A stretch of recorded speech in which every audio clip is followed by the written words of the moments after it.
doors and through the gaps in shuttered windows. The kind that makes old men's joints ache and young soldiers wonder why they ever left their mother's kitchens. In the imperial palace on the Palatine Hill, a man of 47 is sitting alone in a room that used to be beautiful. The room still has its frescoes, scenes of Apollo and the Muses painted in ochre and vermilion across walls that once hosted the most powerful dinner parties on earth. But the furniture is gone. The silver candelabras, the crystal decanters from Alexandria, the ivory inlaid couches where senators once reclined and pretended to enjoy each other's company. All of it gone. The man sitting alone in this emptied room is Marcus Aurelius Antoninus, Emperor of Rome, the most powerful human being on the planet. And as of 3 days ago, the sole ruler of an empire that is quietly going bankrupt. His co-emperor, Lucius Verus, died on the road back from the Danubian frontier. Some say it was a stroke. Others whisper about plague, the same plague that the legions brought back from Mesopotamia, the one that has been hollowing out the empire's cities like termites in a wooden beam, killing perhaps 5 million people and still counting. Marcus is not thinking about the plague tonight. He is thinking about money. This is the part of the story that the philosophy channels never tell you. The part that the books of quotations skip over. The part that would have made Marcus Aurelius himself uncomfortable because it reveals something about Stoic philosophy that its modern admirers prefer to keep hidden. The Stoics were not indifferent to wealth. They were obsessed with it. Not in the way you might expect. Not with acquiring it, hoarding it, or displaying it. They were obsessed with the question of it. What is wealth, actually? What does it mean to have enough? What happens to a person's soul when they have too much? What happens when they have too little? And most importantly, the question that kept Marcus awake on that cold January night. What are you supposed to do when you are the richest person alive and it is still not enough to solve the problem in front of you? I want to stay in that room for a moment, because what happens next is, I think, one of the most remarkable things a head of state has ever done. And it tells us something about the relationship between wealth and peace of mind that you will not find in any self-help book published this century. Marcus Aurelius decided to sell the palace, not the building itself. He still needed somewhere to sleep. But everything inside it, the imperial household's accumulated treasures, generations of wealth. Gold dishes that have been used at banquets since the time of Hadrian, silk robes dyed in Tyrian purple, a color so expensive that a single garment cost more than a legionary earned in 20 years of service, jeweled daggers that had never been used for anything sharper than slicing fruit, paintings, statues, even his wife Faustina's wardrobe. And by all accounts, Faustina had very expensive taste. He ordered a public auction in the Forum of Trajan, open to anyone with money. Now, pause and consider what this means. Imagine the Prime Minister announcing tomorrow that the contents of Buckingham Palace will be sold at a car boot sale in Trafalgar Square. That is the level of shock we are talking about. The Roman aristocracy did not know what to make of it. Some were horrified. Some were delighted. They had been eyeing those Alexandrian crystal decanters for decades. And some, the wiser ones, understood exactly what Marcus was doing. He was making a statement about what wealth is for. The money raised from the auction went directly to funding the Marcomannic Wars, the grueling campaign along the Danube that Marcus would spend the next decade fighting. Rome's treasury had been gutted by the plague. Tax revenues had collapsed because dead citizens do not pay taxes. The legions needed paying. The frontier needed reinforcing. And there was nobody left to borrow from. So Marcus looked around the palace. He looked at the silk, the gold, the crystal, the ivory, and he performed a calculation that every Stoic philosopher since Zeno of Citium had argued was the most important calculation a human being could make. He asked, "What is this actually worth to me? Not its market value, not its historical significance, not what it would signal to the Senate about his status or his taste, but its actual worth, measured against what he needed it to do." The crystal decanters could not defend the frontier. The silk robes could not feed the legions. The jeweled daggers could not stop the Marcomanni from crossing the Danube and marching on Italy. Measured against the real problem in front of him, these treasures were worth nothing. But converted into coin, they could buy soldiers. They could buy grain. They could buy time, and so he let them go. There is something in that image, the emperor in the emptied room, that I find myself returning to when I think about my own relationship with the things I own. Perhaps you have had a version of this moment yourself. Not on the scale of an empire's finances, but in the quiet arithmetic of your own life. A moment when you looked around at what you had accumulated, the possessions, the commitments, the obligations, and asked yourself that same dangerous question. What is this actually worth to me? Not what it cost, not what someone else would pay for it, not what it says about who I am or who I was when I bought it, but what it is genuinely doing for my life, right now, tonight. It is a question that requires courage to answer honestly, because the honest answer is often uncomfortable. The honest answer is often that this thing I am holding on to is not serving me. It is costing me, not in money. That transaction happened long ago, but in mental space, in attention, in the quiet, invisible tax that every possession levies on its owner, which is the tax of caring about it. Marcus understood this tax.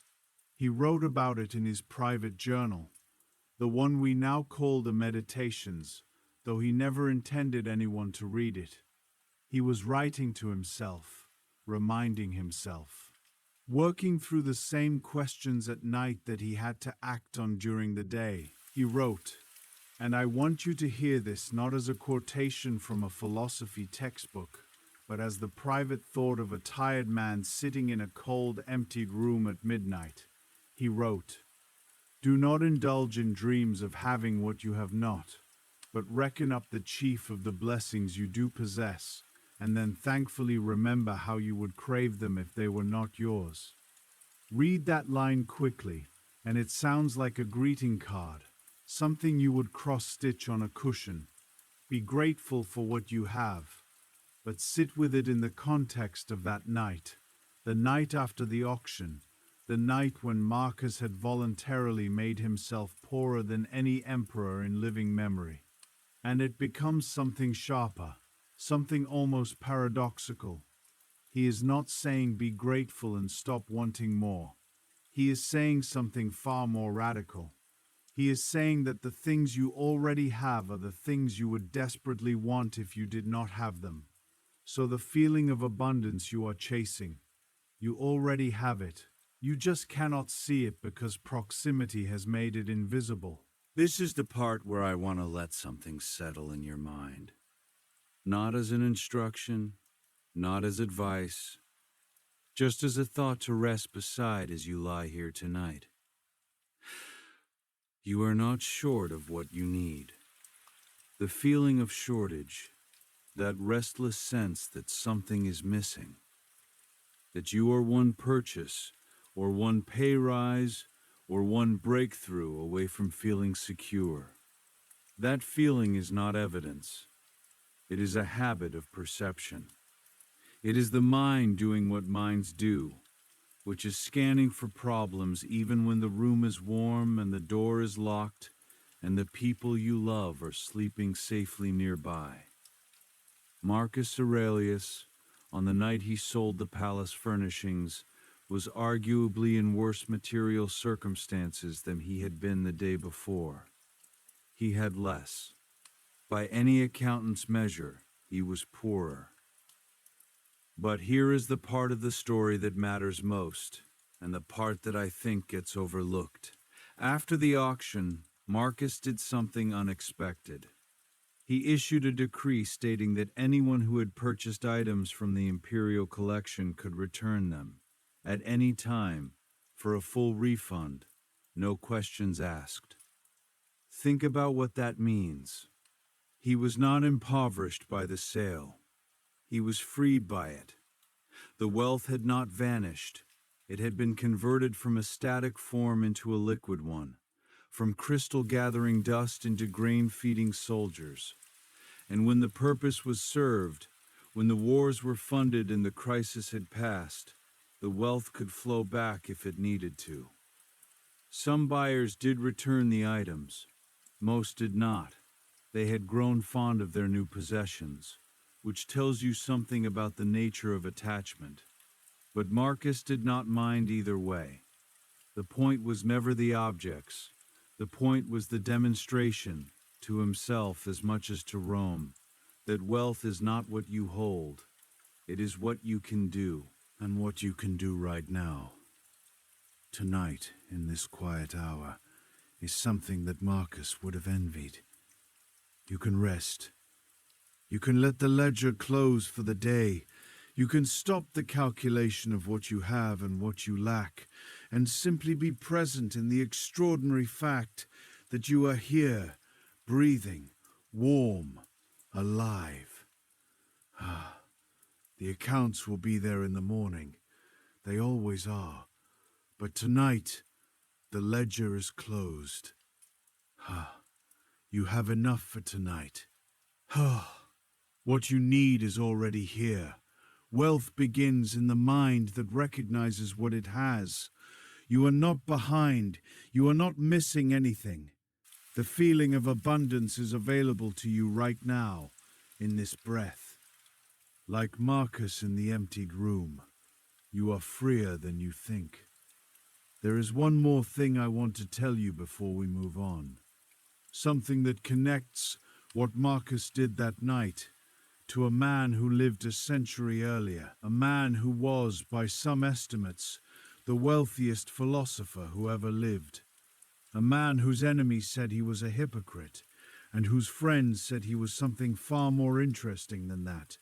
His name was Seneca, and his story begins with a shipwreck. But that is for the next chapter. In the autumn of the year 41, a boat carrying a Roman senator went down somewhere off the coast of Corsica. The details are lost to us. We do not know the name of the vessel or the size of the crew.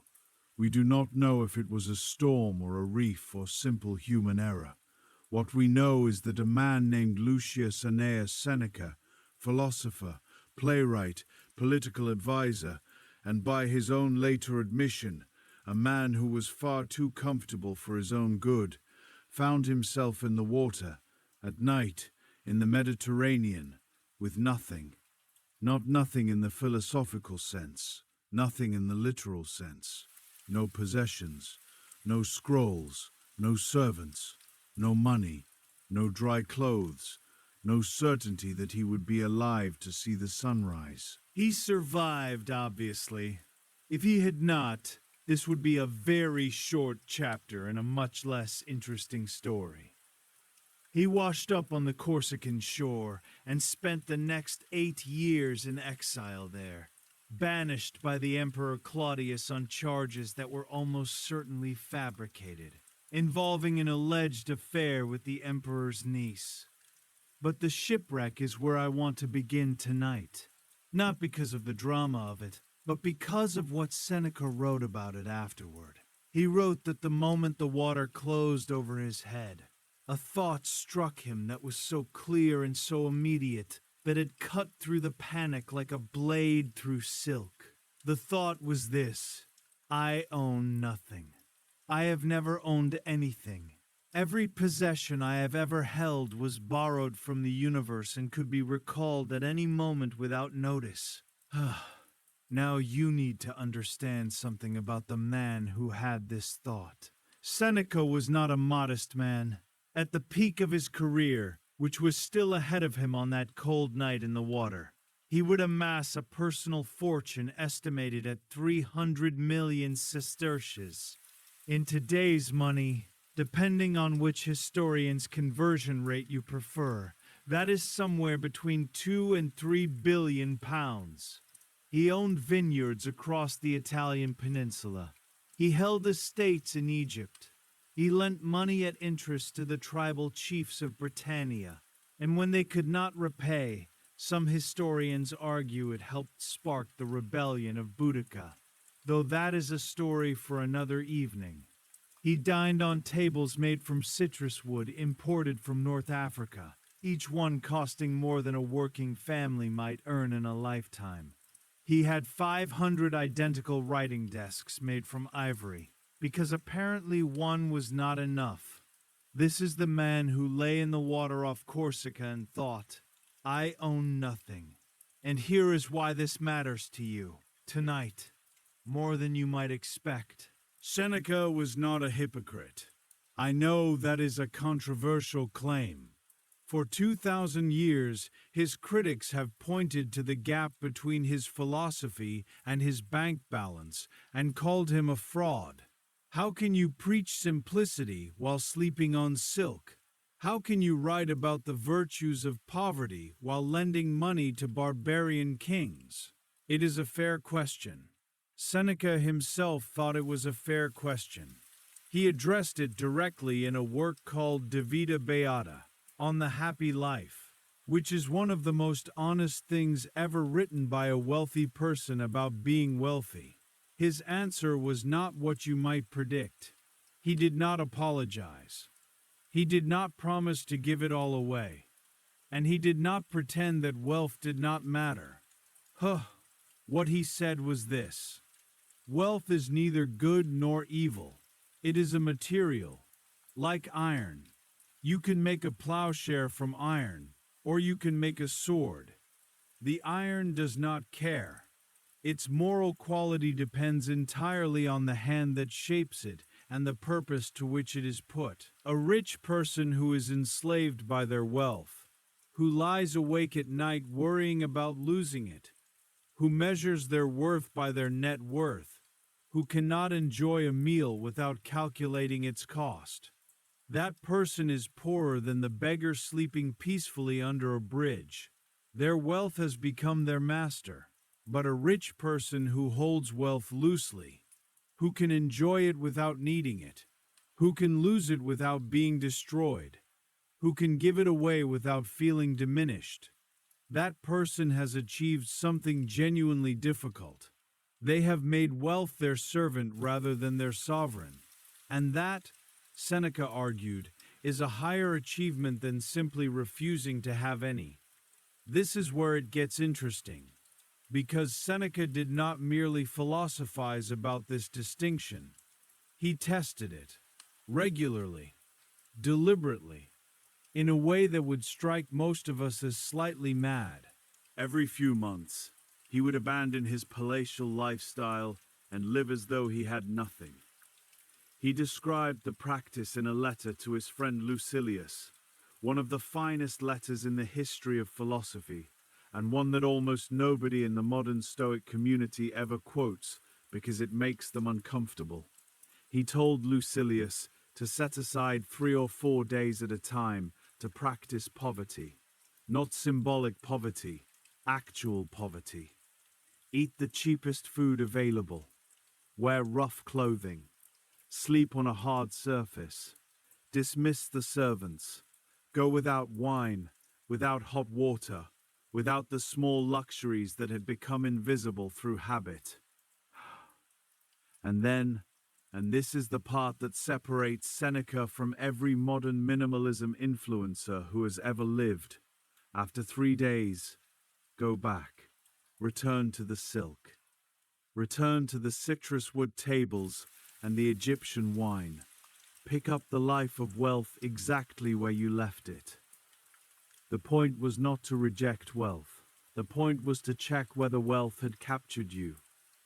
If, after 3 days of hard bread and cold water, you return to luxury with a feeling of frantic relief, a feeling of thank God that is over, then your wealth owns you.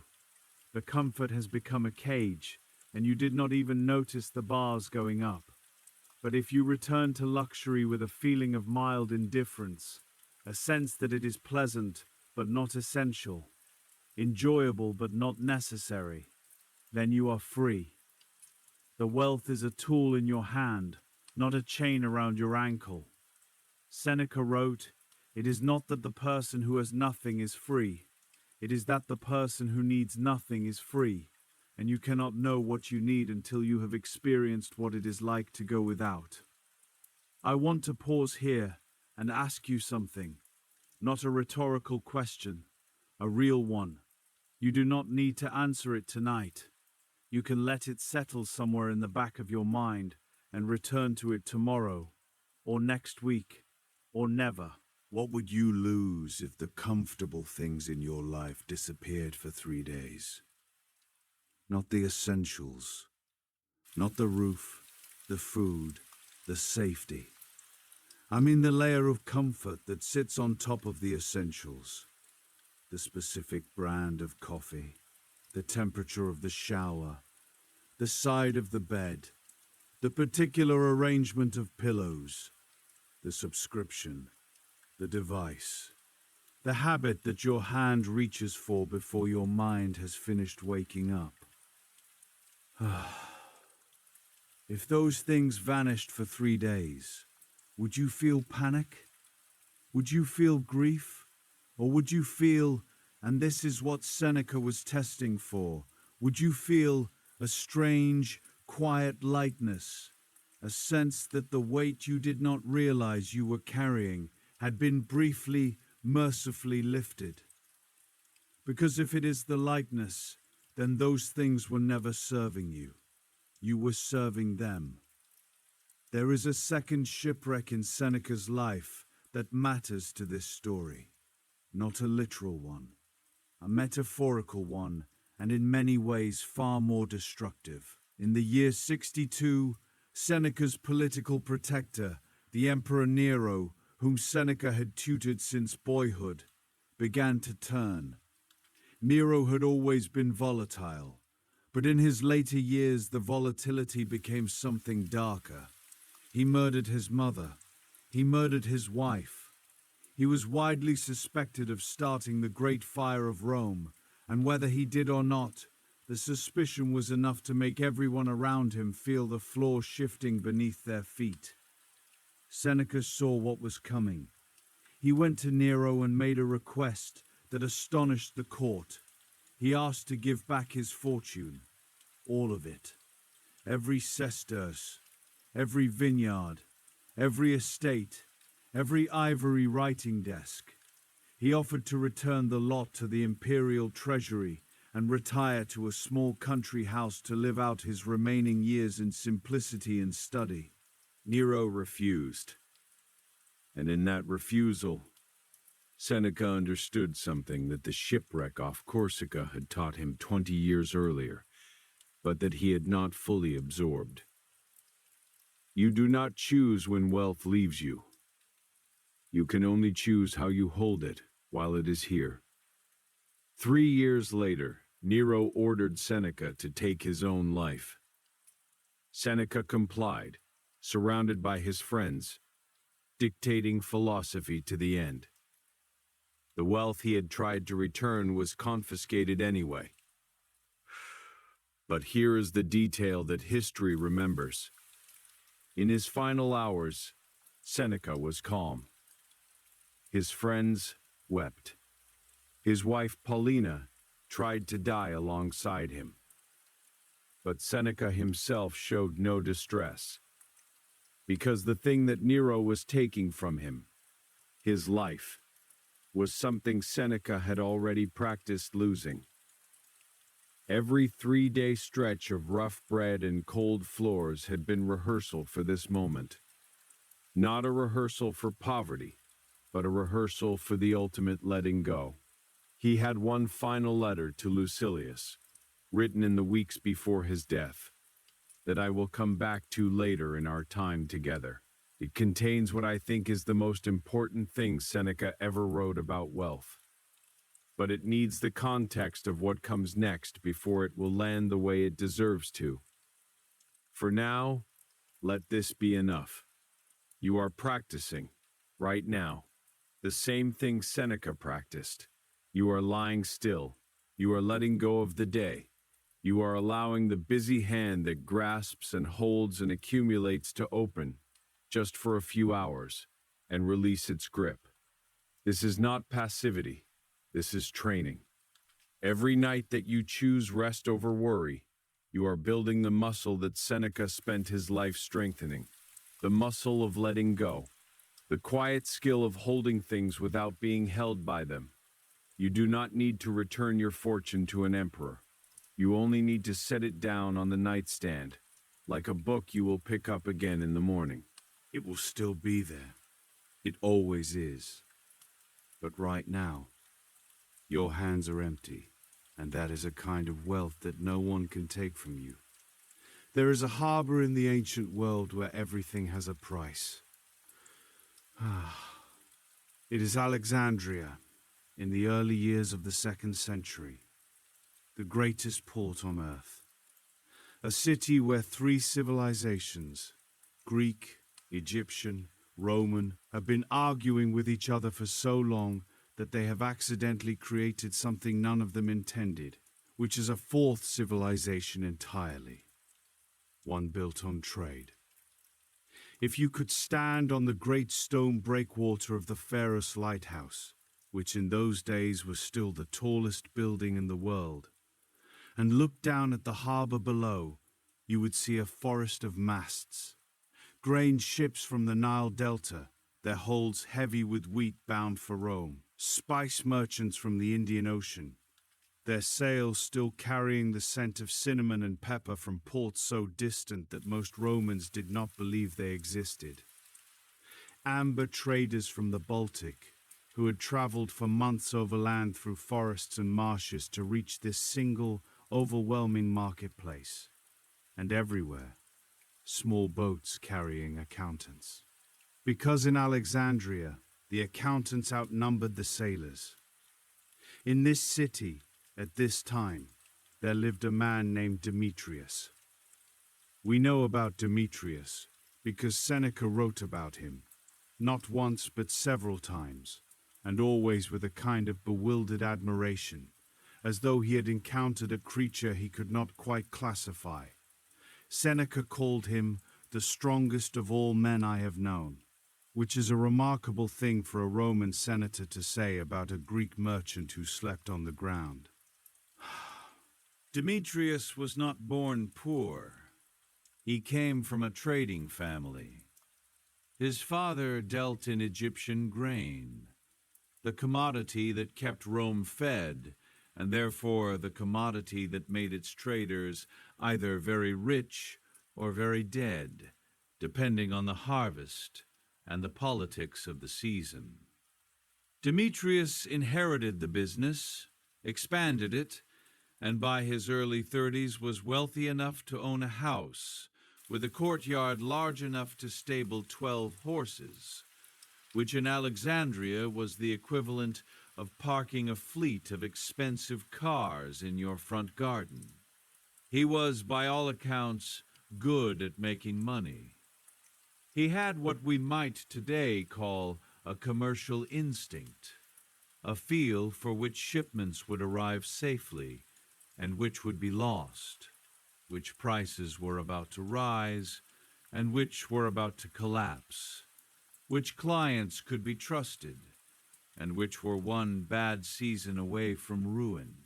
And then something happened that changed the direction of his life. He heard a philosopher speak. This is not the kind of detail that usually survives 2,000 years. Philosophers were common in Alexandria. You could not walk through the agora without tripping over someone explaining the nature of reality to a circle of bored students. But the philosopher Demetrius heard was different, and the difference matters. His name was Musonius Rufus. He was a Roman Stoic, one of the teachers of Epictetus, who would go on to become one of the most influential philosophers in history. But at this point, Musonius was not famous. He was in exile. The Emperor Nero had banished him from Rome for speaking too plainly about power and corruption, and he had washed up in Alexandria the way many exiles did, broke, disoriented, and talking to anyone who would listen.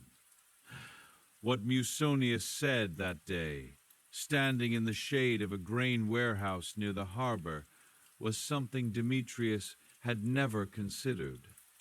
Not in 30 years of trading, not in a lifetime of calculating profit and loss. Musonius said, "Wealth is not what enters your hand. It is what remains when everything that can be taken from you has been taken." Demetrius, who had spent his adult life measuring wealth by what entered his hand, felt something shift. Not a dramatic conversion, not a lightning bolt, more like the slow settling of a foundation stone into soft ground. A quiet, structural change that would not be visible for months but would alter the shape of everything built on top of it. What happened next unfolded over years, not days. Demetrius did not sell his business and move into a cave. That is the version of this story that a lesser writer would tell you, and it would be false. The truth is more interesting and more useful. Demetrius kept trading. He kept making money. But he began to notice something about the way he held it. Every evening, after the harbor market closed and the accountants had tallied the day's transactions, Demetrius would sit in his courtyard and perform a private exercise. He would mentally separate his wealth into two columns, not income and expenditure. Any merchant could do that. Something subtler. In the first column, he placed everything he could lose without losing himself. The horses, the courtyard, the imported wine, the silk curtains his wife had ordered from Damascus. All of the things that made his life comfortable, but that, if they vanished tomorrow, would not change who he was when he looked in the mirror. In the second column, he placed everything he could not lose without becoming someone else. His skill, his knowledge of the grain trade, his ability to read the weather and the markets, his friendships, the real ones, not the ones maintained by mutual financial interest. His capacity to think clearly, his health. The first column was long, the second was short, and over time, Demetrius made a discovery that would define the rest of his life. The items in the first column required constant maintenance. The horses needed feeding, the courtyard needed sweeping, the silk curtains needed replacing when the desert dust wore through them. Each possession demanded a portion of his attention, his money, and his time. Each one was a small, recurring cost disguised as an asset. The items in the second column required almost nothing. His skill grew by being used. His friendships deepened by being exercised. His health maintained itself if he ate simply and walked often. The things that actually mattered were, in economic terms, astonishingly cheap to maintain. And so Demetrius began, very gradually, to shorten the first column. He did not announce this. He did not make a philosophy of it. He simply stopped replacing things when they wore out. The silk curtains, when the dust finally won, were not replaced. They were removed, and the windows stood open to the harbor breeze, and Demetrius found that he preferred the breeze. The horses were reduced from 12 to 4, then from 4 to 2, then to none. He walked. Alexandria is not a large city, and he discovered that walking through it gave him something the horses never had: time to think. His wife, whose name has not survived, but whose personality certainly has, was initially alarmed. She thought he was going mad, or going bankrupt, or worst of all, becoming religious. He assured her it was none of these.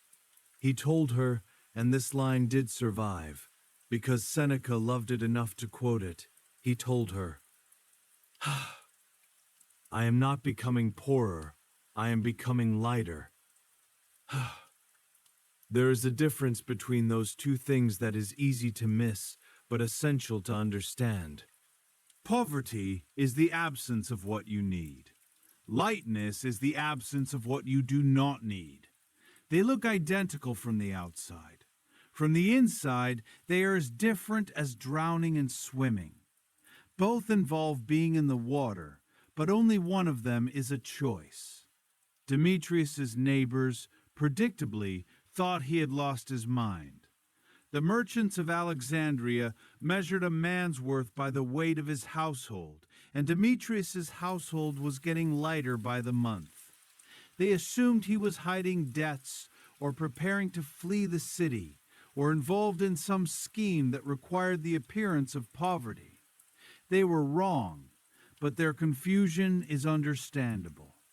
Because the world around you, the world you live in tonight, with its algorithms and its advertisements and its relentless suggestion that you are one purchase away from completeness, that world measures wealth exactly the way the Alexandrian merchants measured it: by accumulation, by weight, by the length of the first column.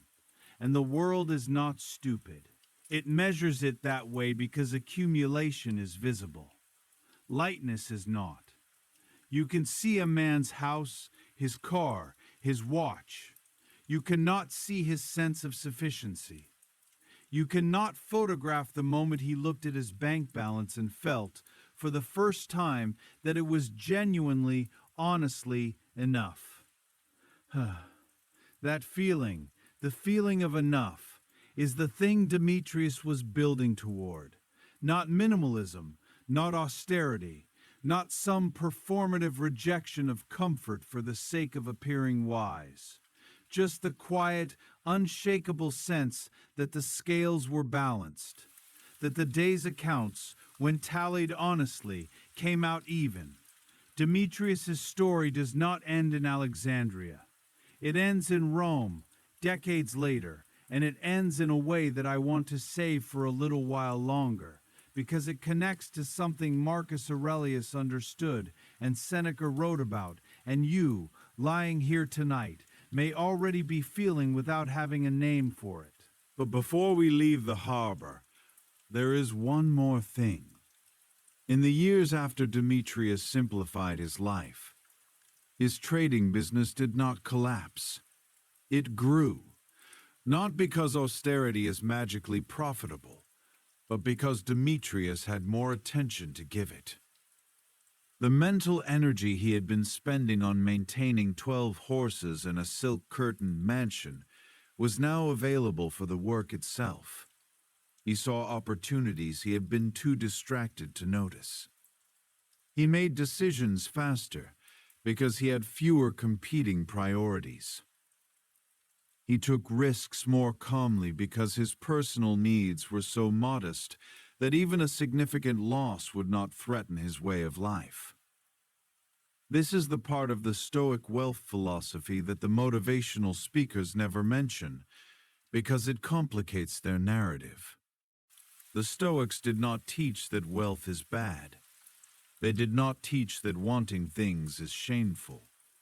They did not teach that you should feel guilty for having more than someone else. They taught that wealth becomes dangerous at the precise moment it stops serving you and you start serving it. And the way to know which side of that line you are on is to ask yourself one question. The same question Marcus asked in his emptied room. The same question Seneca tested every 3 months with his hard bread and cold floors. The same question Demetrius weighed on his evening scales. If this were taken from me tomorrow, would I still be myself? If the answer is yes, then what you have is a tool. Use it well. If the answer is no, then what you have is a master. And you may want to begin, gently and without panic, the long process of renegotiating the terms of your service. Tonight, you have set down your tools. The scales are balanced, not because everything is perfect, but because you have chosen to stop weighing. Abundance is not a number. It is a relationship with what you have. And right now, in this breath, you have everything you need to rest. Like Demetrius walking through the harbor breeze, you are lighter than you were an hour ago.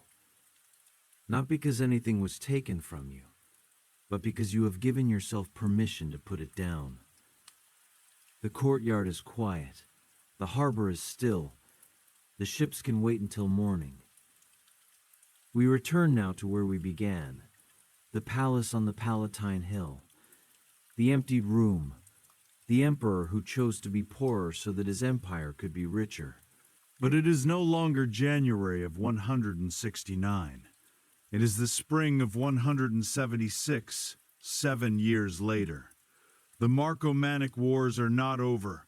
They will drag on for 4 more years, until Marcus's death, but the crisis has passed. The frontier holds. The legions have been paid.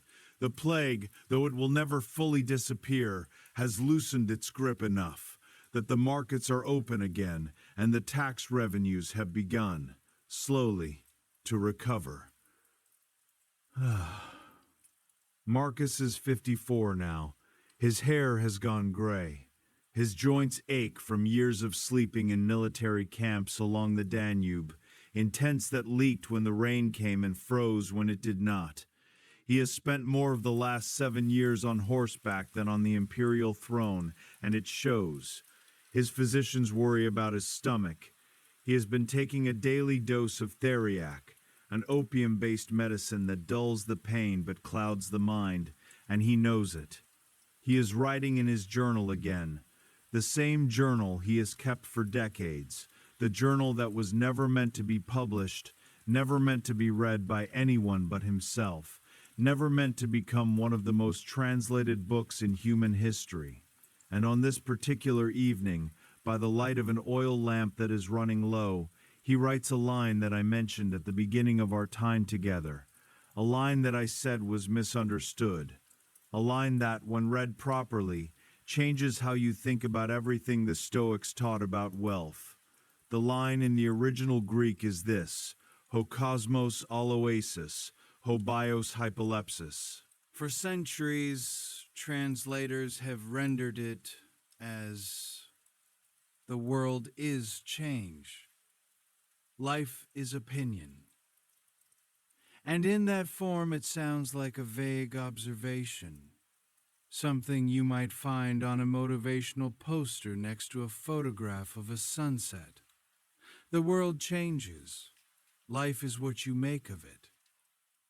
Yes, very nice. Move on. But the word hypolepsis does not mean opinion. Not exactly. Its root is hypo, beneath, and lepsis, a taking from beneath, an underlying valuation. The word a merchant would use when assessing the true worth of a cargo before bidding on it. The word an auctioneer would use when setting the reserve price on an item whose surface beauty might deceive a careless buyer. Life is not an opinion. Life is an act of appraisal. And if you can change your appraisal, if you can recalculate what things are genuinely worth to you, measured not in coin but in peace of mind, then you change everything, not the world. The world is Aloysius' change flux beyond your control, but your experience of it, your relationship to it, the column in which you place each thing that crosses your path. This is what Marcus was doing in that emptied room 7 years earlier.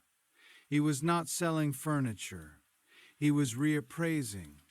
He was recalculating the true worth of things that his culture, his upbringing, and his position had told him were priceless, and discovering that their actual value, measured against what he needed to do and who he needed to be, was zero.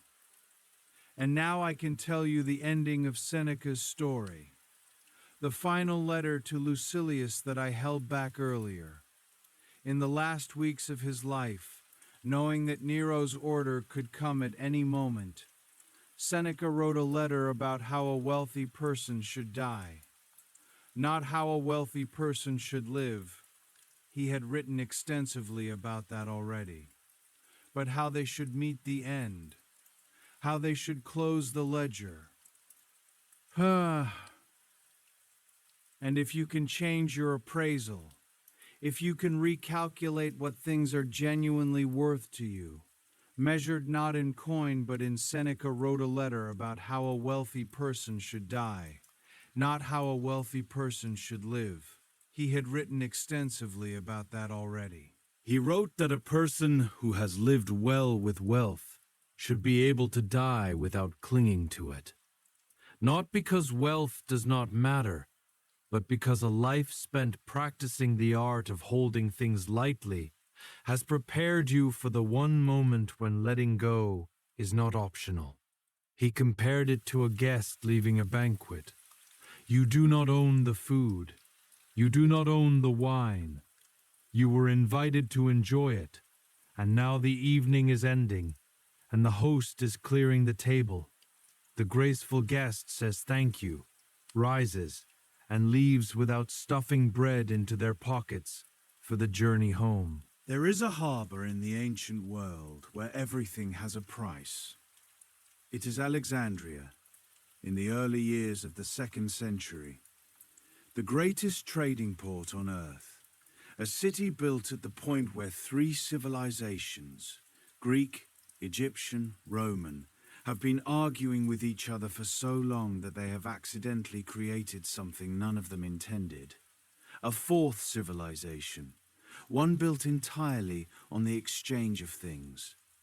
If you stood on the great stone breakwater of the Pharos lighthouse on a clear morning, and in those days the Pharos was still the tallest building in the world, a white tower visible from 40 miles out to sea, you would look down on a harbour so full of masts that it resembled a winter forest after the leaves had fallen. Grain ships from the Nile Delta, heavy with wheat bound for Rome. Spice merchants from the Indian coast, their holds fragrant with pepper and cinnamon from ports so remote that most Romans considered them myth. Amber traders from the Baltic, who had been travelling for 6 months through forests and marshes and mountain passes to reach this single, overwhelming marketplace at the edge of the known world. And everywhere, quietly, moving between the great ships with their tablets and their satchels and their careful expressions, the accountants. Because in Alexandria, more than anywhere else on earth, the accountants outnumbered the sailors.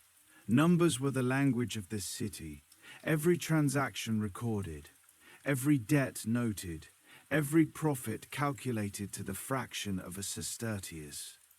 The harbour of Alexandria was the largest and most precise ledger in the ancient world, and the men who kept it were among the most powerful people in the empire.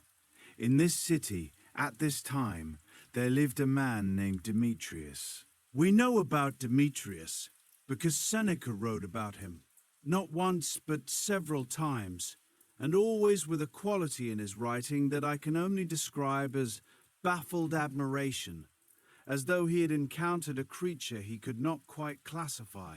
Seneca, who had spent his life around senators, emperors, philosophers, poets, called Demetrius simply the strongest man I have known, which is a remarkable thing for a Roman senator to say about a Greek grain merchant who slept on the ground. Demetrius was not born poor. His family had been in the grain trade for 2 generations. His father had built a modest business, buying wheat from Egyptian farmers and selling it to Roman distributors, and Demetrius had inherited that business at 22 and expanded it considerably. By his early 30s, he was successful enough to own a house with a courtyard large enough to stable 12 horses, which in Alexandria was the equivalent of owning a car large enough that it needed its own postcode. He was good at commerce. He had what traders call a feel for the market. He knew instinctively which consignments would arrive safely and which were at risk, which prices were about to move and in which direction, which clients would pay on time and which would need pursuing. His ledger was meticulous. His margins were consistent. His reputation was excellent. And then, on an ordinary morning in an ordinary year, he stopped on his way to the harbor and listened to a man speaking in the shade of a warehouse wall. The man's name was Musonius Rufus. He was a Roman Stoic philosopher, recently arrived in Alexandria as an exile. The Emperor Nero had thrown him out of Rome for the crime of saying things that powerful people did not want said. He had washed up in Alexandria the way exiles tend to wash up in port cities, with nothing but his ideas and a willingness to share them with anyone who paused long enough to listen. What Musonius said that morning was not long. He was not the kind of philosopher who spoke in long sentences. He had spent years reducing his philosophy to its sharpest possible form, the way a blacksmith reduces iron ore to a single clean edge. He said this: "Wealth is not what enters your hand. It is what remains when everything that can be taken from you has been taken." Demetrius stood in the shadow of the warehouse and heard this sentence the way you sometimes hear a sentence that contains, without warning, the exact thing you did not know you had been waiting to hear. Not as an insight, as a recognition, as though the thought had been living quietly inside him for years and simply needed someone else to say it aloud before it could come fully into focus. He walked on to the harbor. He completed his work.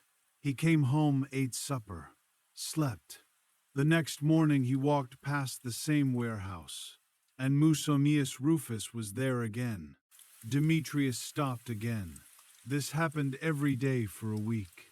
I want to be careful about how I tell what happened next, because the version of this story that is usually told, the merchant hears the philosopher, has a revelation, gives everything away, becomes poor and happy. That version is both false and unhelpful. It is false because it is not what Demetrius did, and it is unhelpful because it suggests that wisdom requires poverty, which is precisely the error that the Stoics spent their entire philosophical tradition trying to correct. What Demetrius actually did was considerably more interesting. He kept trading. He kept making money. He went to the harbor every morning and managed his grain shipments with the same care and precision he always had. His business did not change.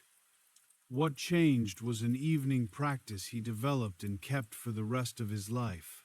Every night, after the harbor market had closed and the day's accounts had been tallied and set aside, Demetrius would sit alone in his courtyard and do something that had no name in the Roman commercial world because no one had thought to do it before.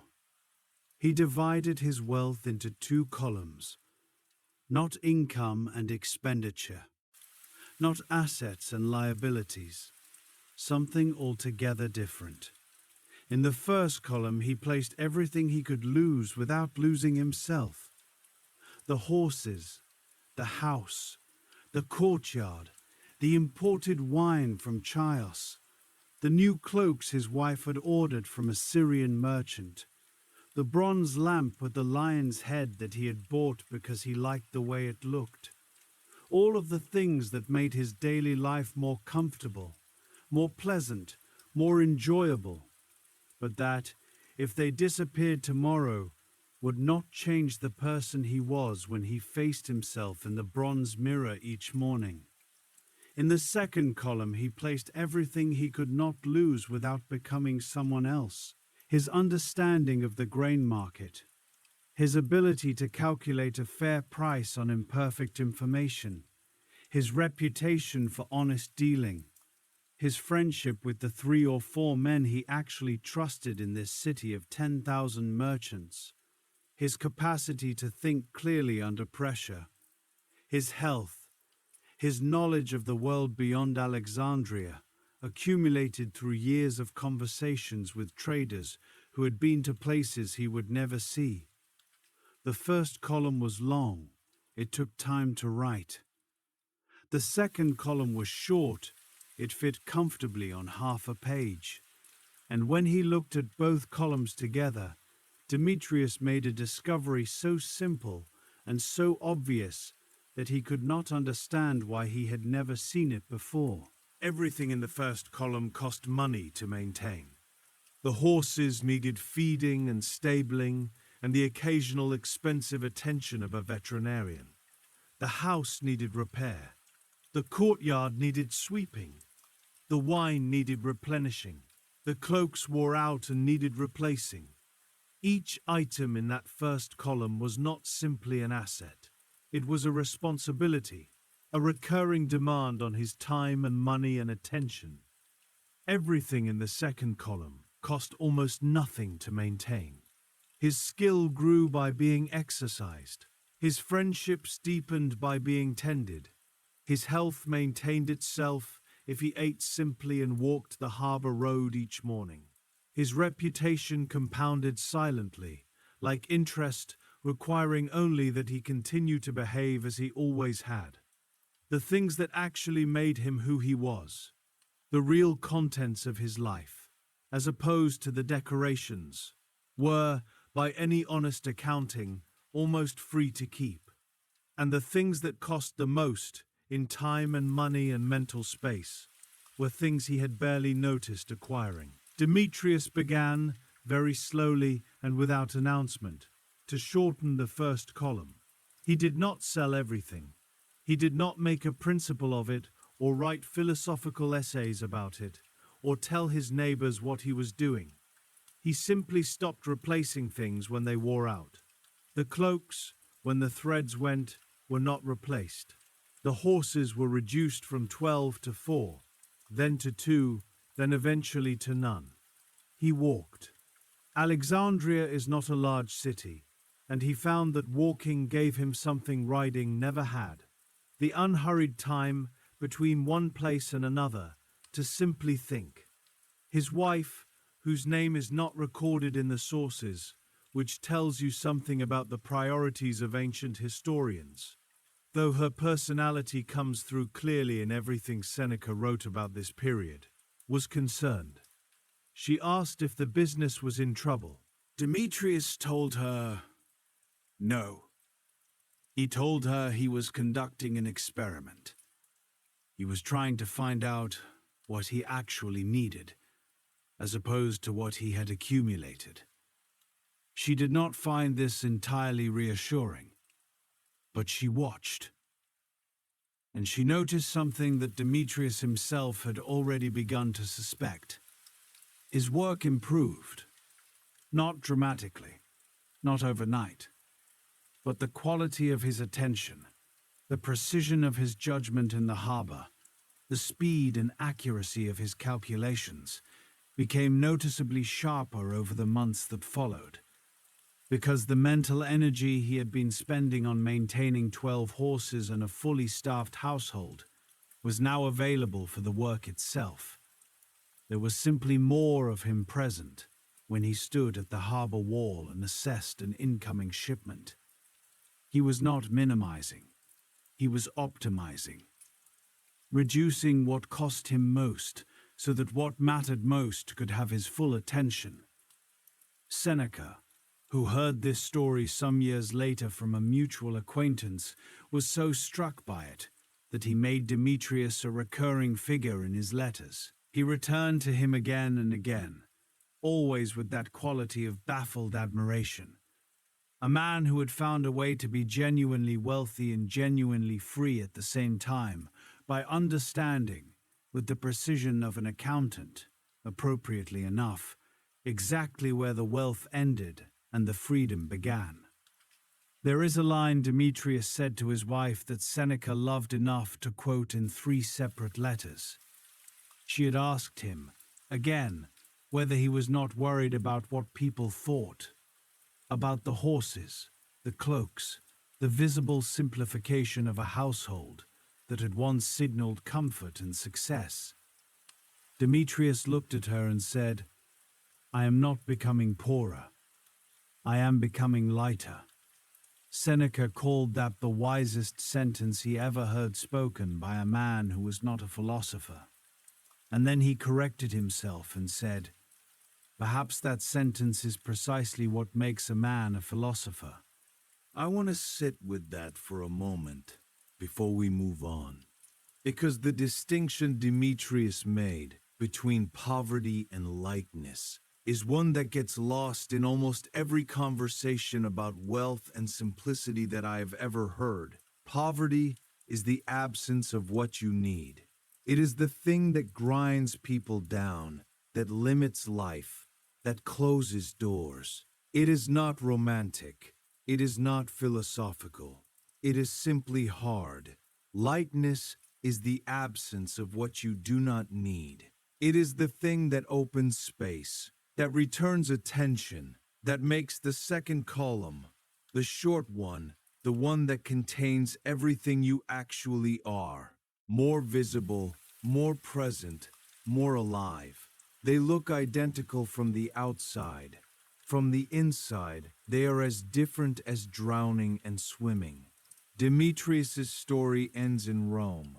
Years later, far from the harbor of Alexandria, he had become something of a known figure by then, not famous, but respected in certain circles, the kind of man that other men pointed to when they wanted to illustrate a point about how to live. The Emperor Vespasian, who was practical and effective and had no patience whatsoever for people who made him look small, eventually ran out of patience with Demetrius. The charge was vague, something about speaking too freely, too publicly, about things that powerful people preferred to keep quiet. Vespasian banished him from Rome. Demetrius received the news of his exile and laughed, not bitterly, not in the way that people laugh when they are trying to pretend they are not hurt. He laughed the way a man laughs when the thing he has been gently preparing for has finally arrived. And it is, as he suspected, not nearly as frightening as the world had always insisted it would be. Because Vespasian was taking Rome from him. The house, the community, the daily rhythms of a life built in a particular place over many years. Everything in the first column. But the second column, the short one, the one that contained his knowledge and his friendships and his understanding and his hard-won likeness, that column was not within any emperor's power to touch. Demetrius walked out of Rome with nothing, and the people who were there, who watched him go, reported the same thing to Seneca when Seneca asked. He was still smiling when he passed through the gate. I think about Demetrius often. Not because his life was easy, it was not. Not because his choices were simple. They required years of patient, deliberate practice. But because of the precision of what he understood. He was an accountant by trade. He kept ledgers for a living. And he brought that accountant's precision to the most important set of books he ever managed, which were not the harbor records of Alexandria's grain trade, but the private accounts of his own life. He sorted his wealth into 2 columns. He identified which column was costing him most. And he made the rational, careful, considered decision to reduce it. Tonight, in the quiet, you can do the same thing. Not as an exercise, not as a philosophy, just as a gentle, honest question that does not need an answer right now. What is in your first column? And what is in your second? You do not need to do anything with those columns tonight. You do not need to give anything away or change anything or make any decisions at all. Just know which is which. And then let both of them rest. The harbor is quiet tonight. The masts are still. The accountants have gone home. Let the ledger close. We return now to where we began. The palace on the Palatine Hill. The man alone in the emptied room. The emperor who chose to be poorer so that his empire could survive. But it is no longer January of 169. It is the spring of 176. 7 years have passed. The Marcomannic wars have not ended.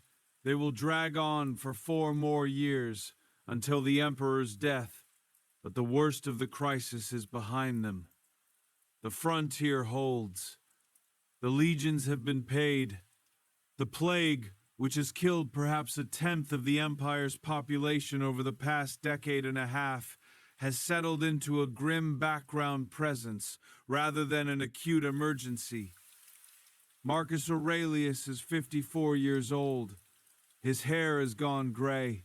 His beard, which had always been neatly kept in the Stoic fashion, is now streaked with white.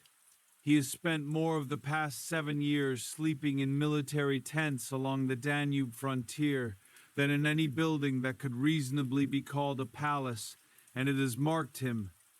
His physicians worry about his digestion. He takes medicine daily. Some historians believe he had become dependent on it. He is writing in his journal again, the same journal he has kept for most of his adult life, the same small, cramped handwriting, the same habit of writing in Greek rather than Latin, the language of philosophy rather than the language of administration, as though the journal were a separate room inside his life, one where the emperor could take off his title and simply think. He was never going to publish these pages. He said so clearly in the text itself, addressing himself, correcting himself, sometimes arguing with himself as though there were 2 people sharing the same body and only the nights were long enough for them to talk. We call the journal Meditations now. It was not his title.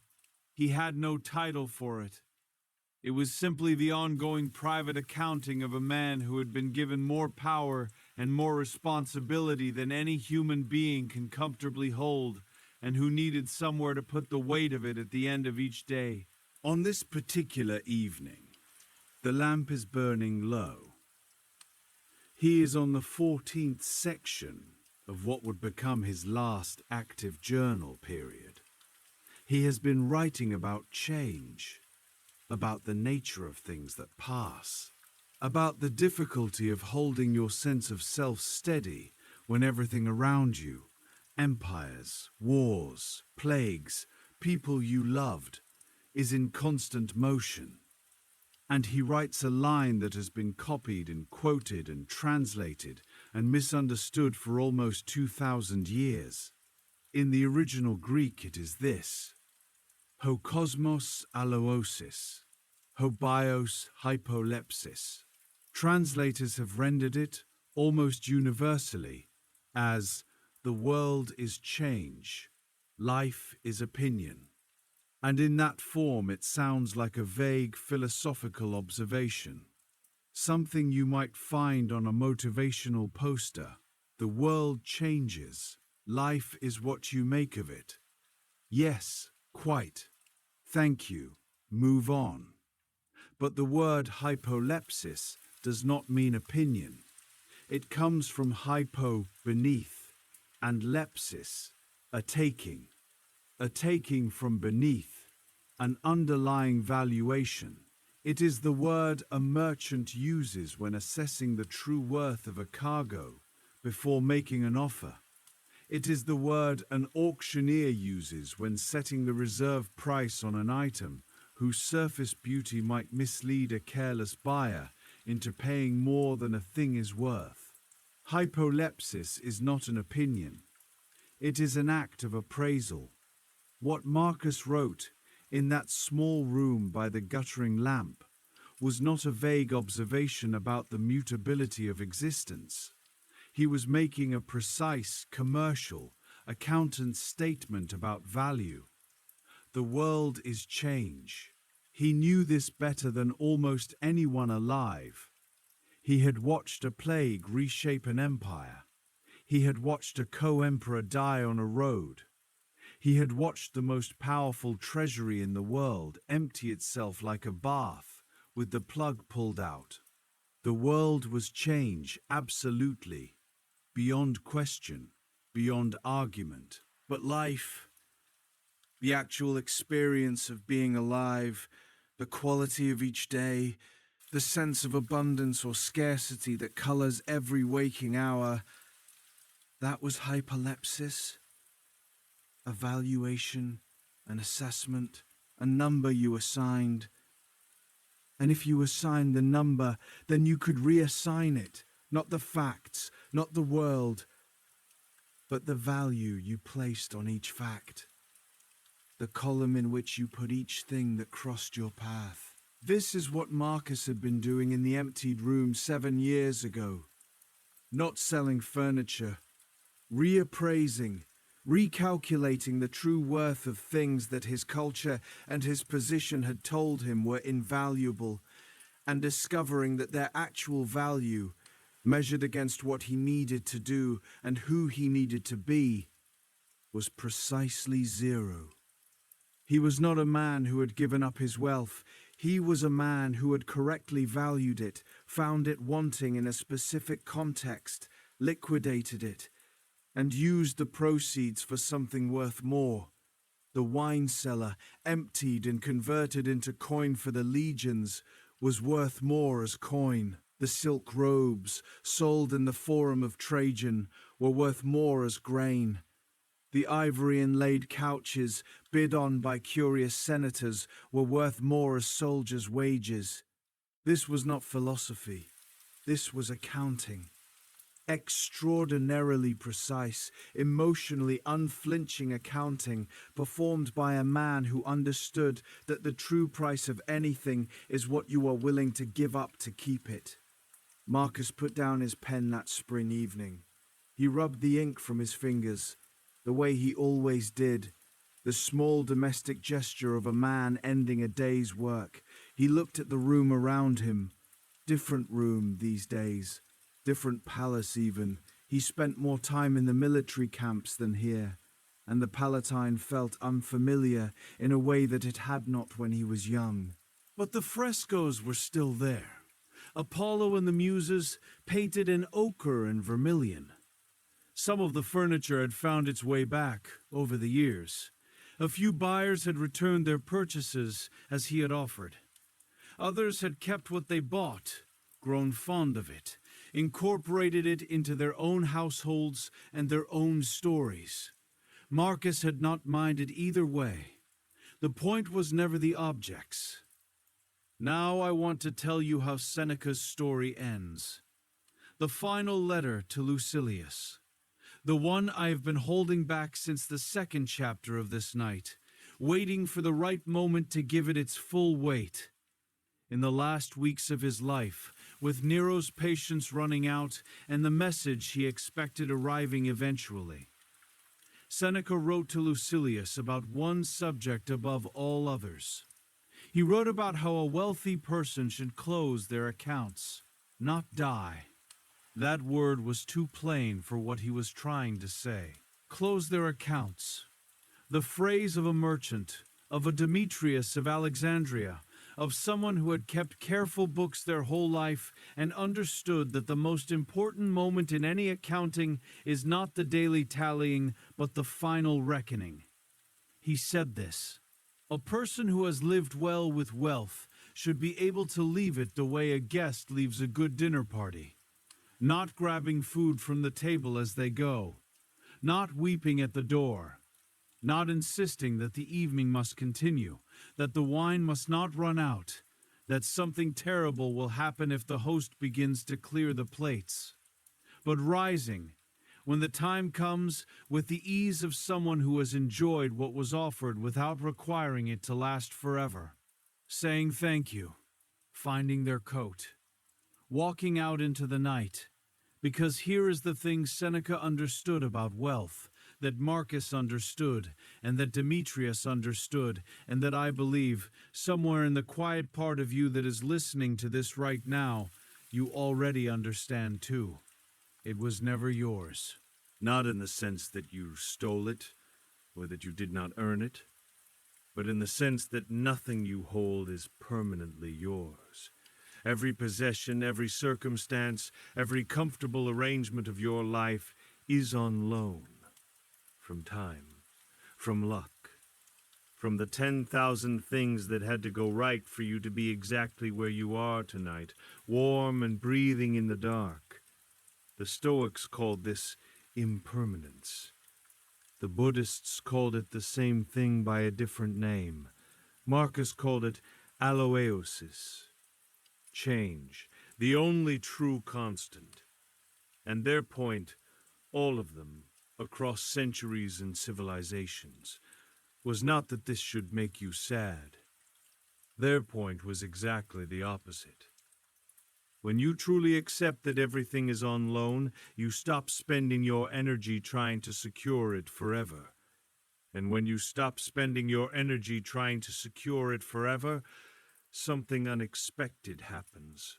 The thing you were trying to protect starts to feel like enough. Not because more would not be pleasant, but because the frantic need for more, which was never really about the thing itself, but about the feeling of security you were hoping the thing would provide, that need begins very quietly to ease.